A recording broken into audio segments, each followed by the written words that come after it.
네, 안녕하십니까. 남자칠세 부동산 김영미 대표입니다. 오늘은 시험에 꼭 나오는 이제 중개사무소 차릴 때 결격사유에 대해서 설명드릴 건데, 이 결격사유에 해당되면 등록이 안 돼요. 만약 등록을 했다면은 반드시 취소해야 하는 그런 내용이라 보시면 될 것 같고, 자, 결격사유에 제가 설명드릴게요. 여기서 이론을 공부하고 나서 제가 이제 핵심 포인트는 제가 알려드릴 겁니다. 그 다음에 이제 기출문제 풀 때 다시 한번 설명드릴 거니까 이 이론을 문제로 넘어갈 때 그때 어떻게 푸는 건지를 알아야 합니다. 이론 내가 알아. 하지만 그 이론을 시험 지문에 어떻게 나오는지를 알아야만 내가 대비를 할 수 있으니까 핵심 포인트를 딱 잡는 게 포인트라 보시면 될 것 같아요. 이 시험에. 자, 우선은 가장 이제 먼저 나오는 건데 미성년자. 미성년자는 안 됩니다. 그러니까 미성년자는 시험에 칠 수는 있어요. 제가 일단 설명드렸는데 중학생이 이제 1차 시험 붙어가지고 이제 마을에서 이제 좋아했다고 이제 설명했었는데 2차는 붙었는지 안 붙었는지 모르겠어요. 어쨌든 미성년자는 시험을 치를 수는 있어요. 하지만 이제 중개사무소를 개설 등록할 수는 없다. 아무래도 이제 5천만 원, 1억대를 전세 왔다 갔다 하는데 미성년자에게 그런 것들 좀 맡기고 하면 좀 불안하겠죠. 그래서 어쨌든 미성년자는 안 됩니다. 여기서 포인트 뭐냐면, 자, 미성년자가 이 결격사유를 벗어나는 거 딱 하나밖에 없다고 보시면 될 것 같아요. 나이를 먹으면 돼요. 떡국을 많이 먹거나 우유를 많이 먹으면 어쨌든 이제 나이가 성인이 되면은 이 결격사유에서 벗어날 수 있습니다. 다만 시험 지문이 어떻게 나오냐면, 이 미성년자야. 미성년자가 안 되는 거 알아. 알지만 이 미성년자가 혼인을 했네. 그러면 혼인을 하게 되면은 그 혼인한 사람만 계좌 등록을 할 수 있다. 하면 X예요. 혼인해도 안 됩니다. 그리고 이제 부모님, 이제 법정 대리인이 동의를 해주면 동의를 해준 사람 한해서만 중개사무소 계좌 등록을 할 수 있고 결격사유에 해당하지 않는다라는 질문이 나오면 X입니다. 법정 대리인 동의, 혼인 다 X입니다. 그거 해도 안 돼요. 미성년자는 어쨌든 나이를 먹으면 성인이 되면은 결격사유를 벗어나고 중개사무소를 차릴 수 있다. 이렇게 보시면 될 것 같아요. 자, 두 번째 볼게요. 피성녀 후계인, 피한정 후계인이 이제 민법에서 어차피 배우니까 이거는 좀 넘겨드릴게요. 피한정 후계인 같은 경우는 어느 정도 사물을 구분할 수 있습니다. 근데 어느 날은 구분하고 어느 날은 구분 못하는 약간 그런 사람이고, 그 다음 피성녀 후계인은 아예 사무이기, 돈 개념, 그 다음에 기억력, 이런 게 다 안 좋습니다. 그런 사람이 이제 성녀 후계인을 생각하면 될 건데, 가끔 이제 어떤 시험 지문에 보면, 피한정 후계인은 이제 후계인이 있습니다. 후계인의 동의를 받으면 일정 부분은 돼요. 그런 게 있는데, 성녀 후계인 같은 경우는 이제 후계인의 동의를 받아도 절대 안 됩니다. 이건 어차피 민법에 배울 거니까 용어만 아시면 될 것 같아요. 자, 그러면은 이 피한정 후계인과 피성녀 후계인이 쓴승이 크거나 이런 사람들의 가정을 파탄할 수 있는 그런 염려가 있는 분들인데, 이런 분들이 이제 결격사유에 해당되는 겁니다. 왜냐면 이런 분들이 만약 중개사를 하게 되면 안 그래도 자기 가정도 파탄시켜먹고 쓴스멜 큰데 이게 중개사들한테 맡게 돈이나 계약서 1억대가 있잖아요. 이런 것들을 어떻게 맡기겠습니까? 그래서 결격사유인데, 여기서 포인트는 뭐냐면 그런 가정 파탄할 것 같고 돈 쓴스멜 큰 사람을 결격사유에 해당한다 하면 X입니다. 왜? 그런 사람들이 가정법에다가 선고 개시가 되면 그때부터 이제 피한정 후계인, 피성녀 후계인 되는 겁니다. 그래서 이런 염려가 있지만 염려가 있는 자는 결격사유에 해당이 안 됩니다. 그냥 일반인인 겁니다. 근데 그런 사람이 가정법원에다가 선고 개시를 받으면 그때부터 결격사유 돼서 개설 등록을 할 수 없는 사람으로 되는 겁니다. 그러면 나중에 이 사람이 선고를 받았습니다. 근데 갑자기 제정신이 됐어요. 돈도 정말 아껴 쓰고 사무도 잘 판단하고 그런 사람으로 바뀌었습니다. 그러면 결격사유에서 벗어날 수 있냐? 아닙니다. 선고 취소를 받으면 그때부터가 결격사유에서 벗어나는 거지, 이 사람이 정신이 좋고 또 의사들이 봤을 때 이 사람이 정상이를 했다 그런 말로 인해서 결격사유에서 벗어난다 이러면 X입니다. 무조건 선고를 받았으면 선고는 취소를 받아야만 결격사유에서 벗어날 수 있다. 요것만 잡으시면 될 것 같아요. 그래서 하나 더, 아까 미성년자부터 혼인 X, 법정대행 동의 X, 무조건 성인 되면 된다는 거. 여기는 가정 파탄 우련이 있든 돈 쓴 수에 크든 정신 나갔든 그런 사람들은 아직 결격 사유가 아닙니다. 일반 사람이에요. 요 사람이 가정법원에서 선고 개시를 받으면 그때부터 이제 결격 사유 되는 거, 그렇게 한번 판단하시면 될 것 같아요. 자, 그러면 두 번째 잘 읽었고, 세 번째는 파산 선고를 받고 복권되지 아니한 자. 그러니까 여기서 말하는 사람은 복권은 이제 그 뭐 긁는 게 아니라 이제 다시 이제 파산자가 아니라 일반 사람으로 다시 넘어오는 겁니다. 자, 알려드릴게요. 자, 이거는 주의할 점이 뭐냐면 파산을 신청한 사람이 있어요. 파산 신청한 사람이. 파산 신청자도 결격사유에 해당하냐? 아니라는 겁니다. 아까 제가 위에서 속임수 같은 지문을 제가 설명드렸잖아요. 미성년자한테 혼인, 법정대행 이런 거 들어가는 것처럼 여기서 포인트는 뭐냐면 파산 신청자입니다. 신청자는 아직까지도 일반 사람인 거예요. 이거 뭐 뒤에 보면 일반 사람인 겁니다. 그래서 이 사람이 어떻게? 당연히 선고를 받아야겠죠? 그런 사람들이 파산자라 보시면 될 것 같아요. 그리고 이제 뭐 파산법에 따지면 뭐 10년이 지나면 다시 이제 결격사유에서 벗어나는 거 있지만 그거는 거의 뭐 시험이 안 나오니까 그냥 사이드 지문을 보시면 될 것 같고, 어쨌든 파산자는 결격사유에 해당해서 중개사무소 계좌 등록할 수 없다. 이렇게 보시면 돼요. 파산자입니다. 파산자인데 돈이 생긴 거예요. 그러다 보니까 돈을 다 갚았네? 하나에서 10사람 전부 다 갚은 거예요. 그럼 저는 깨끗한 사람인 거죠. 그러면 나는 결격사유에 해당하냐? 내 지금 호주머니에 1억이 있어. 다 갖고 났을 때 1억이 있네. 그럼 나는 어쨌든 파산자가 아니잖아요? 돈이 있는 사람이잖아. 그럼 나는 결격사유 벗어날 수 있냐? 아닙니다. 아니에요. 어떤 건 아시겠죠? 어쨌든 법원에서 확정해서 뭔가 때리면 법원에서 요거에 대해서 취소를 해줘야 돼요. 그래서 그렇게 생각하시면 될 것 같습니다. 자, 그럼 볼게요. 금고 이상의 형을 선고받은 자. 금고 이상은 뭐 징역도 되고, 그다음에 금고도 되고, 뭐 이런 거 여러 가지 있습니다. 자, 이거는 너무 간단해. 이거 어렵게 생각하면 너무 어렵습니다. 제가 징역 뭔가 죄를 졌어요. 그래서 제가 죄를 져가지고 3년이라는 징역을 받게 된 겁니다. 그럼 고생하겠죠? 맨날 사시 넣어봤자 유치장 안 갔다 오셨죠? 갔다 와보세요. 하여튼 이게 보리밥 나옵니다. 이 철밥통으로 보리밥 나오는데 거기다가 고추장이나 마가린 같은 거 비벼 먹으면 정말 맛있습니다. 거기서 활용 전제보는 김 딱 같이 먹으면 어쨌든 그냥 지나가는 얘기였습니다.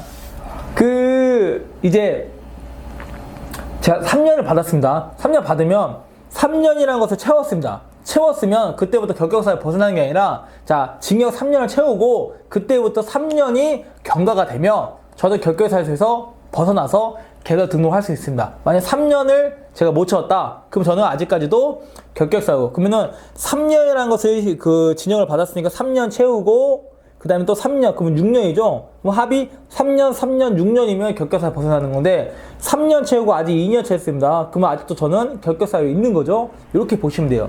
흐름이 쭉 갑니다. 근데 여기서 포인트 중에 하나가 뭐냐면, 제가 형을 받았습니다. 3년을 받았는데, 법이 뭐 개정이 됐거나, 제가 특별 사면을 받은 겁니다. 그래서 원래는 3년 살아야 하는데, 2년만 살다가 갑자기 어느 순간에 특별 사면을 받았습니다. 그럼 저는 이제 어떻게 교도소에서 나올 수가 있겠죠. 그러면 특별 사면을 받고 나서 3년입니다. 3년이 지났다. 그럼 결격사유에 벗어나는 거고, 3년 전이다. 저는 결격사유에 해당하는 겁니다. 자, 제가 3년 받았으니까 3년이면 6년이면 결격사유에 벗어나죠. 근데 3년을 받았는데 2년까지 제가 살다가 이때 갑자기 특별 사면을 받은 거예요. 그럼 저는 2년 살았죠. 그러면 뒤에 있는 3년만 채우면, 합의 5년만 채우면 저는 결격사유에서 벗어날 수가 있다. 이게 시험의 포인트입니다. 그래서 특별 사면이지 일반 사면하고 뒤에 3년 붙으면 안 됩니다. 일반 사면을 받으면 그 즉시 벗어나요. 뒤에 3년이 안 떠옵니다. 그래서 특별 사면 같은 특별 사면 받은 날로부터 3년. 근데 일반 사면 같은 경우는 받는 즉시 바로 이 개설 등록을 할 수 있다. 그렇게 보시면 될 것 같아요. 그래서 자, 여기 핵심 포인트. 자, 집행유예. 이게 집행유예가 왠지 내가 아직까지도 죄를 진 거죠, 이게 생각합니다, 이거. 가끔은 물어보시는 것 중에 이게 기소유예는 아직 검찰이 아직 넘기지 않은 겁니다. 넘기지 않은 상태에서 봐주는 거예요. 근데 기소유예죠? 언제 다시 부를 수가 있어요. 그 다음에 집행유예는 이제 형이 확정이 됐습니다. 확정됐는데 생각해보니까 이 사람이 좀 딱하면 집행유예를 줍니다. 그래서 집행유예 기간에 사고 치면은 더 플러스가 돼서 더 형벌을 받게 돼요. 자, 근데 이거는 그게 중요한 게 아니라 제가 집행유예로 만약에 1년을 받았습니다. 만약에 징역을 제가 3년 받았고 집행유예 1년을 받았어요. 그러면은 집행유예만 벗어나면 그 즉시 시험에서 개사 등록을 할 수 있다는 거. 그러니까 집행유예 끝나고 나서 3년이라는 것이 적용이 안 돼요. 집행유예 끝나면 바로 개사 등록을 할 수 있다는 거. 제가 만약에 징역을 만약에 30년을 받았다. 그럼 큰 죄를 졌겠죠. 죄를 지으면 안 되지만 30년을 받았는데 집행유예 1년 받았어요. 그러면 집행유예 1년 받으면 그 1년만 지나면 저는 격격사에서 벗어나서 시험에 응시할 수 있다. 요렇게만 생각하시면 돼요. 그냥 단순하게. 그래서 만약에 제가 징역을 1년 받았다. 근데 집행유예는 한 50년 받았다. 그러면 50년 후에 제가 격격사에서 벗어나서 시험에 응시할 수 있다. 그래서 집행유예만 끝나면 바로 격격사에서 벗어날 수 있다. 근데 아까 금고 이상의 형들 전부 다 3년이라는 기간을 채웠고 2년 기간을 채우면 이게 끝나는 날 뒤에 3년이라는 것이 붙어요. 근데 집행유예는 그 끝나는 날에 3년이라는 기간이 없습니다. 바로 풀려난다는 거. 그래서 이 두 개만 알고 있으면 될 것 같습니다. 그래서 집행유예지 선고유예라면 X입니다. 선고유예는 아무것도 아니라 보시면 될 것 같아요. 그렇게 되면 제가 1번부터 대충 어디까지 다 한 번에 퉁쳐서 외운 거 다름없습니다. 그리고 또 하나, 위법을 위반한 자. 뭐냐면 공인중개사법을 위반한 사람인데 이거는 그냥 하나로 퉁쳐주네요. 자격증이 취소가 되거나 등록증이 취소가 되면 그 후에 뒤에 3년이 붙습니다. 3년 전이면은 아직 격격사유고 3년 후에는 그냥 격격사에서 벗어날 수 있겠죠? 요렇게만 암기하시면 될 것 같고, 가장 중요한 건 이 법을 위반하여 벌금 300만 원 이상 선고를 받으면, 이 법을 위반하여 벌금 300만 원 이상 선고를 받고 3년에 경과되지 아니한 자, 즉 이 법을 위반했는데 300만 원 정도의 벌금형이 나왔다. 그러면은 저는 3년까지는 격격사유 되는 겁니다. 어디 아시겠죠? 자, 여기서 벌금형이에요.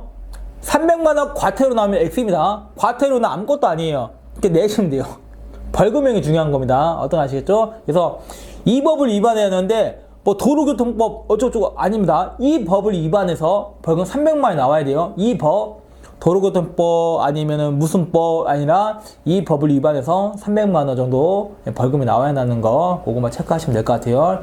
과태료 X입니다. 이거에서 시험을 많이 걸어요. 어떤 아시겠죠? 자, 그 다음에 업무정지 이런 것들 전부 다 정지 받고 업무정지 받거나 자격정지 받으면 그 기간만 지나면 다 됩니다.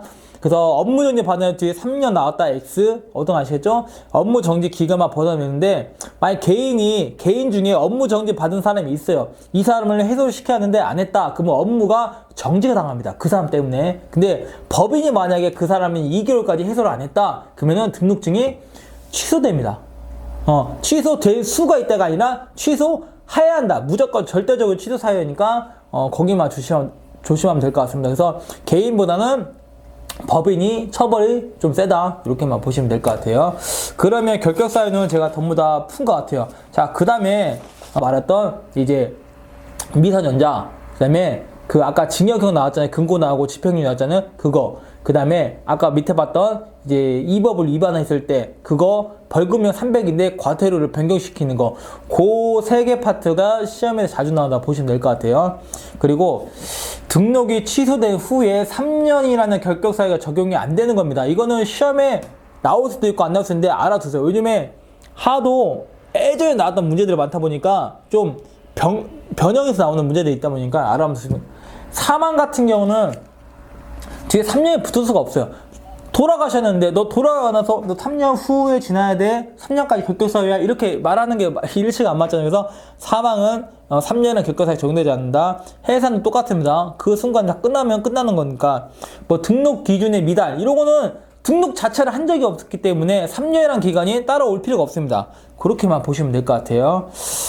자, 그 다음에 기출 문제는 이제 제가 다음 파트에 설명을 드릴 건데, 그게 핵심입니다. 핵심이에요. 그래서 이론을 봤으면 꼭 기출 문제를 풀어야 합니다.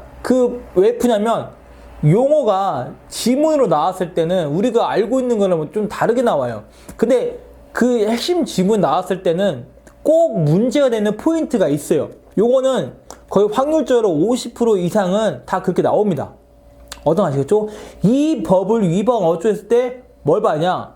벌금이냐? 과태료냐? 그거 말고 분명히 이 법을 위반해야 하는데 앞에 도로교통법 나왔다. 그러면 뒤에는 맞긴 하겠죠? 벌금형 300만 원. 그래서 이렇게 앞뒤로 이렇게 많이 바꿔요. 요런 것만 헷갈리지 않는다면은 결격사유 파트에서는 문제 없다. 근데 만약에 징역형이 나왔는데 이제 계산하는 문제가 나오면 이제 이론은 알지만 우리가 가장 어려운 게 뭐죠? 수학이죠, 수학. 수학이 가장 어렵잖아요. 그때는 막 더하기 빼사기지만 그때 내가 잘 모르는데 갑자기 집행유예가 나왔다. 집행유예 나왔으면 집행유예 끝나는 것만 보세요. 1년 끝났다? 그러면 바로 즉시 결격사유 벗어난다. 근데 집행유예 뒤에 3년이 붙었다? 그러면은 X. 이렇게 판단하고 답을 찾아가면 돼요. 그래서 다음 파트는 제가 기출문제를 풀어드릴 테니까 그거 보시면 될 것 같고, 이런 거 가끔 물어보시는 분 있어요. 어떤 교수를 선택해야 하냐? 그러면 교수 얘기를 다 들어보세요. 교수 얘기 다 들어보고 그 얘기가 쏙쏙 꽂히는 분이 있어요. 잘 가르치시는 분도 있지만 쏙쏙 꽂히는 분이 있어요. 어떤 사람은 사투리 싫다, 어떤 사람은 이 사람의 뭐 말투, 억양 이게 싫다 이렇게 하시는 분이 있는데, 그래서 다 들어보고 나서 한 사람만 고르고 가야 합니다. 만약에 이 사람 거 반절 듣고 이 사람 거 반절, 이거 안 돼요. 한 사람만 듣고 가야만 이게 체계도가 흔들리지가 않아요. 가끔 두 분 말하는 거 보면 이렇게 좀 다르거든요. 그래서 두 분 다 들어보고 나한테 마음에 드는 거, 내가 잘 따라갈 수 있는 사람만 잘 듣고 그 사람만 믿고 쭉 가시는 게 오히려 더 낫다는 거. 이거는 제가 저한테 질문 쪽지를 주신 분이 있었기 때문에 제가 답변을 해드리는 겁니다.